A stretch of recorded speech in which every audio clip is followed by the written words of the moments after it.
Soup for President, Chapter 2. Now, ordered Miss Kelly. But we didn't mean it, said Soup. Perhaps not, Miss Kelly said in her patient voice, a sound which held neither joy nor anger. But I mean it. Luther, you and Robert will not sit together for the rest of the day. We're real sorry, Miss Kelly, I said as I got up to my feet beside the double desk. Bending over, I picked up the red can rubber that Soup had so expertly used to snap my sore ear with. It still smarted. Soup didn't budge. Instead, his eye stayed fixed on Miss Kelly's right hand, the one that Soup called her gun hand.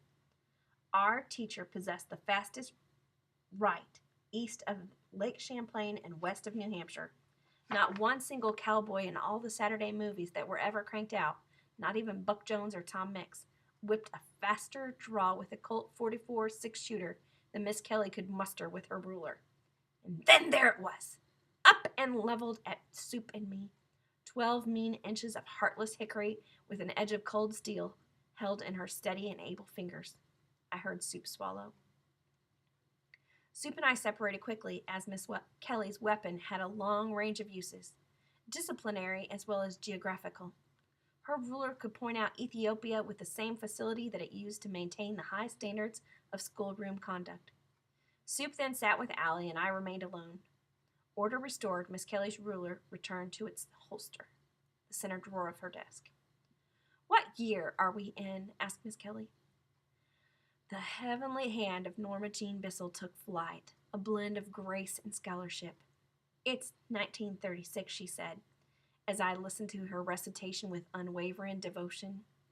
She wasn't like the other girls. She was Norma Jean Bissell. Yes, agreed Miss Kelly. It is September 1936. Who can tell us what event to expect this coming November? Janice Riker's face suddenly brightened with a rare burst of insight. I know, she said. Pa said our cows to freshen. Miss Kelly sighed.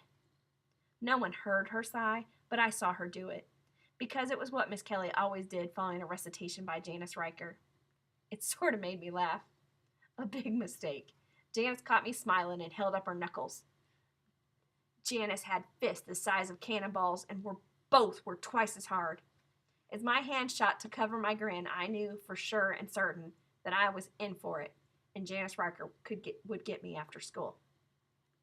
Congratulations, said Miss Kelly. A new calf is always welcome. However, the event that I had in mind was one of a political nature. Like voting, said Soup. Yes, said Miss Kelly. Now what is going to happen in November? I know, I said. Everybody all over the town knows. Alf Landon is going to whoop the tar out of that Democrat. As I saw Miss Kelly's eyebrows lift slightly, I began to wonder what I'd said wrong. Then it sort of hit me. I'd said a dirty word. Democrat. Gee, I said quickly, I didn't mean to say that word. It just sort of slipped out. As I apologized, my eyes couldn't help wandering over to the washstand in the corner upon which rested, in its usual puddle of yellow goo, the big brown bar of laundry soap. The bar of octagon served a dual purpose, cleansing hands and foul mouths. The latter function supervised personally by Miss Kelly's insistence on clean language. I won't ever say that word again. Which word, Robert? As Miss Kelly asked the question, I saw the smile lift her chin. Even though she had gray hair and was near to 100 years old, there wasn't one doggone soul in all of Vermont who could smile the way our teacher smiled. When her face was happy, she could sugar you like a donut, and right now, she was trying not to smile, even though she knew that all over town, most folks agreed that Democrat was a dirty word. Again, I looked at the soap. Despite the fact, said Miss Kelly as she sort of sank weakly into her chair, that many of us in town are Republicans, I believe we can speak of both parties, Democrat and Republican, without further fear of embarrassment. It was my turn to sigh. Robert, you may put your hand down. And to resume, in November, your mothers and fathers will vote to elect a new president. Miss Kelly was a solid Republican. Who, asked Miss Kelly, can name one of our great presidents of the United States? George Washington, we all said. Abraham Lincoln, we all said. And, waited Miss Kelly, Calvin Coolidge, we all said. Yes, nodded Miss Kelly, as Calvin Coolidge was the only president to ever come from Vermont, we all chorused. And where is Landon from? Kansas, we said after a quiet moment of deliberation. Janice Riker mumbled, the capital of England. I wasn't sure where Kansas was, but I figured it was probably closer than Ethiopia. We sort of felt sorry for President Roosevelt because he had to admit he was from New York. To be inch and honest about it, I really didn't know too much about President Roosevelt except that his first name was Franklin, but I think his pals in the Rough Riders all called him Teddy. Thus, said Miss Kelly, when November comes, who will elect the president? People that vote, said Soup, and they add up the votes by states, not just by the numbers and stuff. Very good, Luther, said Miss Kelly to Soup. We are all pleased that you have chosen to gain our attention by achievement rather than by distraction. Soup cracked a wide grin. He got the highest marks in the whole school, and that was some honor, seeing as there were 28 of us. Soup's report card always said A in geography, spelling, reading, writing, arithmetic. But he never got an A in deportment. His pa asked him once what department was, and he told him it was like playing store like in the Emporium up in Burlington. When it came to getting away with pranks and stuff like that, Soup was a greased eel.